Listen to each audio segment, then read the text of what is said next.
ಹೇಗಿತ್ತು ಏನು?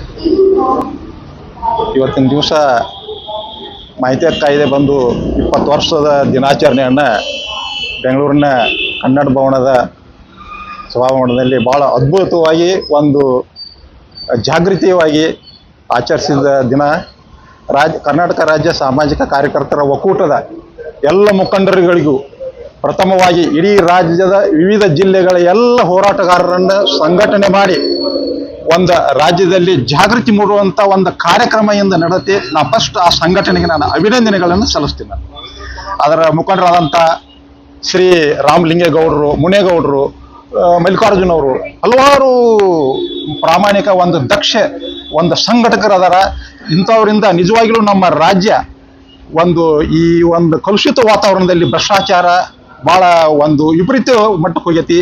ಇದನ್ನು ಕಂಟ್ರೋಲ್ ಮಾಡ್ಬೇಕಾರೆ ಇಂಥ ರಾಜ್ಯದಾಗ ಒಂದು ಒಕ್ಕೂಟದ ಒಂದು ಸಂಘಟನೆ ಭಾಳ ಅವಶ್ಯ ಇತ್ತು. ಈ ಸಂಘಟನೆಯಿಂದ ಇಡೀ ರಾಜ್ಯಕ್ಕೆ ಒಂದು ಒಳ್ಳೆಯ ಸಂದೇಶ ಹೋಗಿದೆ. ಇನ್ನು ಮ್ಯಾಗ ನಮ್ಮ ಕರ್ನಾಟಕ ರಾಜ್ಯದಲ್ಲಿ ಭ್ರಷ್ಟಾಚಾರ ಸಂಪೂರ್ಣ ನಿರ್ಮೂಲನೆ ಮಾಡಕ್ಕೆ ಇಂಥ ಒಂದು ಸಂಘಟನೆ ಭಾಳ ಅವಶ್ಯ ಐತಿ. ಇದರಿಂದ ಒಂದು ಯಶಸ್ವಿ ಆಕತ್ತಂತ ನಾನು ಈ ಸಂದರ್ಭದಲ್ಲಿ ಹೆಮ್ಮೆಯಿಂದ ಹೇಳ್ತೇನೆ. ನನಗೆ